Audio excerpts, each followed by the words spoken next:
So, I was coming here with this master plan to go on vacation, do 3 or 4 videos over the holidays, kind of scheduled releases, and just to have some videos out to make sure that YouTube algorithm just kept pumping for MSF. And my plan was to come back and, you know what, let's do a Black Bolt. This is the gear plan, you know, how much gear you planning to save for them, and you know, this is the spreadsheet that I've got and all these, and I'll show you that in a second, just because. But then something strange kind of happened. A couple other content creators were talking about this, I think yesterday or the day before, maybe today, I don't remember. It's hazy with all the eggnog.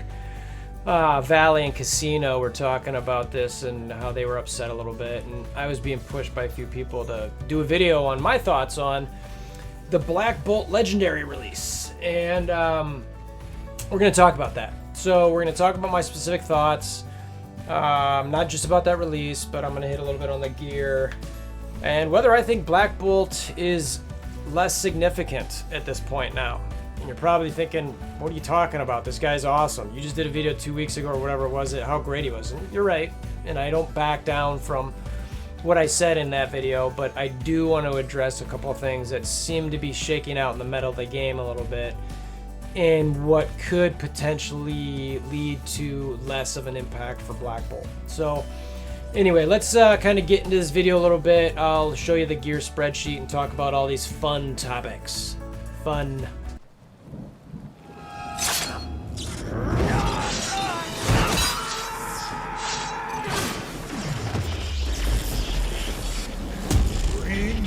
WolverThor! Okay, so behind me I've got this document that I share with some of my patrons. That one of the things I've got on here is the gear tracker. I've got all these different pieces of gear in the game, as you can see on the side here. And there's plenty of graphics out there that do this. I've got a specific spreadsheet that helps me focus farm. And that was what this video was going to be about, was like, these are all the things you need for Black Bolt in all these different tiers. And then you get over the side here, and I've got, okay, we'll zoom in here quite a bit. Let's get to 200, where you'll see how much you'll need of each one of these. And the nice thing about this document is it conditionally formats where I might need to farm stuff to get for this, you know, specific. And this gets you to, let me get through here. It gets you all the way through if there was a tier 4, you know, the gear in tier 14. And as you scroll through here, it's like none of them are conditionally formatted. I'd be talking about, see, this is where I'm short, and I've got, you know, you need, you know, 295, you know, superior isomers, and you need 257 advanced isomers, and 371 advanced X-rays, and all this, 422 advanced ABCs, 464 health, all these different things. So it's, you know, 857 improved armor. Well, that seems high. Oh, that's my I'm sorry, that's my current inventory. You need 20. You know, I'm on clearly too much eggnog. 280 ABCs. So you can, you know, walk back those couple misstatements I made. But that was what my plan was, and you'd see over here where I jump out of what I need, and you can see there's a conditionally formatted here where it's like, hey, you're very short on these superior damage catalysts. I'm not going to focus on that. I just, you know, look, he needs a bunch of gear. I'm now torn whether I want to even gear him up a lot. I'll probably still take him to T11, but Black Bolt was, it seemed like he was going to be the Ultron killer, right? So you're going to use him in arena and help with war. There's ways to beat him in war outside of needing Black Bolt, but it would have been nice to, like, look, maybe you don't use power armor anymore on Ultron, you use Black Bolt and whomever. And so it's like, great. So it was a really kind of like, you know, 2-for-1 special, you know, because he's a blaster. People aren't going to get a lot of stars on him first go. You'll be lucky to get 5 stars on him, and that's not a lot, you know, for a blaster. You're not going to do a lot of damage unless you get 5 reds too, which, let's be real, is not going to happen. So you really kind of wanted Black Bolt, for my mind, maybe arena, and maybe, for me, the biggest thing was war. Because I thought, you know, this will help free up a team to power armor to use somewhere else, so you don't have to use them against Ultron. But the war meta has been changing. And that's because of the introduction of the same team that you need to unlock Black Bolt, and that's the Asgardians. The Asgardians have proven to be, I'm going to say, the best PvP team, at least defensively in war, that exists out there. These guys are a pain in the butt. There is no real good team against them. There is a bunch of punch down options. And, there's even two-tapping kind of ideas. You don't necessarily get great results because they heal so much that, they just keep going. But what has been discovered, and I'm not going to take credit for this because I did not the one discovered it. And in fact, when I got this brought up to me by someone in the Pants of Hulk family, they mentioned Aimtron. And if you don't know what Aimtron is, that's kind of just the AIM team with Ultron. You could sub out, who you want. You definitely keep Graviton, Scientist Supreme, probably Security, and then either Assault or Monstrosity, Researcher, whoever you've probably got. I'm not sure that it totally matters. Well, and apparently, Aimtron does really well against Asgardians. So, what does that mean? Because if you think about it, use Aimtron, take Ultron off of defense and use him for offense so you're not, spinning your wheels on the Asgardians. Black Bolt was coming, so there's a chance that a lot of people were going to take Ultron off of defense anyway. But that wasn't going to happen until a lot of people got Black Bolts. Well, now, with the Asgardians here, it seems like people are probably going to take Ultron off of defense anyway. So then it's like, okay, well, now I don't have my Black Bolt on offense to kill an Ultron that doesn't exist because my opponent has already taken off Ultron off of defense to kill my Asgardians. So now, again, Black Bolt's fine. He's going to be used. He's, a high-level, great stat blaster. But that real kind of like, oh my gosh, this is going to be a great tool to use against this team in war, you kind of lose that a lot, in my opinion. So, and I have to give credit to my alliance mate Freak Nation on this because he's the one who first brought it up to me and said, hey, I'm not sure Black Bolt's gonna have as much of an impact anymore. And at first I was kind of like, you sure? He's like, and he explained it to me just like I explained it to you, and I think he's right. And again, Freak Nation, he's a great player. He's been with us for a little while now. I know he does YouTube stuff every once in a while, but if you haven't checked out his stuff, you should definitely check it out. I think he's onto something. I really do. I think that the meta's changing in a way that it's just kind of like, okay. So anyway, and then on top of that, you get this situation where Black Bolt does not appear to be very, what we'll call, free-to-play friendly. So when Black Bolt's release first came out, I think the in-game mail said something along the lines of January 2020. I assumed it was late January, as probably most of us did. And like I said, that's why I was planning on doing this gear video sometime, when I got back, figuring there'd be still a few weeks for people to farm things, all that.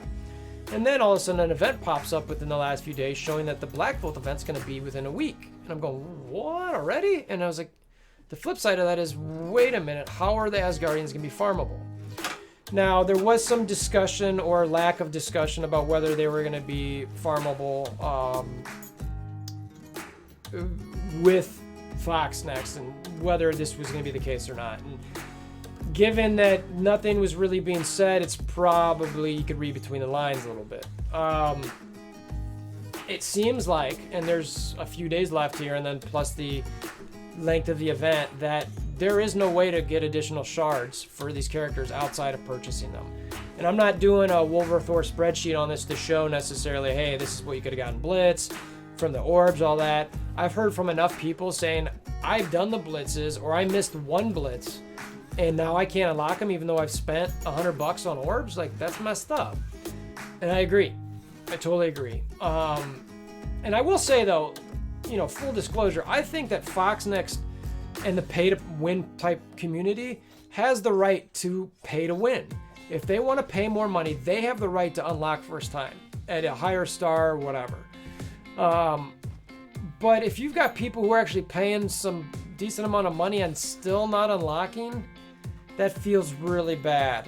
In a time of the game where, as much as there's some okay things going on, I still think there's a lot of burnout. I know my personal alliance, I've been doing more, the big reason you haven't seen as many videos from me in the last 2 months, is I've been doing more alliance maintenance. I'm a leader of my alliance, so I take a very active role in it. I take pride in, making sure things are going well and all that type of thing, and stabilizing alliance as best I can. We, over the course of this year, prior to November, the most people we ever lost in a month was 3. And that was 3 people in 1 month. In November, we had 7. And in December, before the last couple weeks, we had 9. And almost every single time it was the same thing.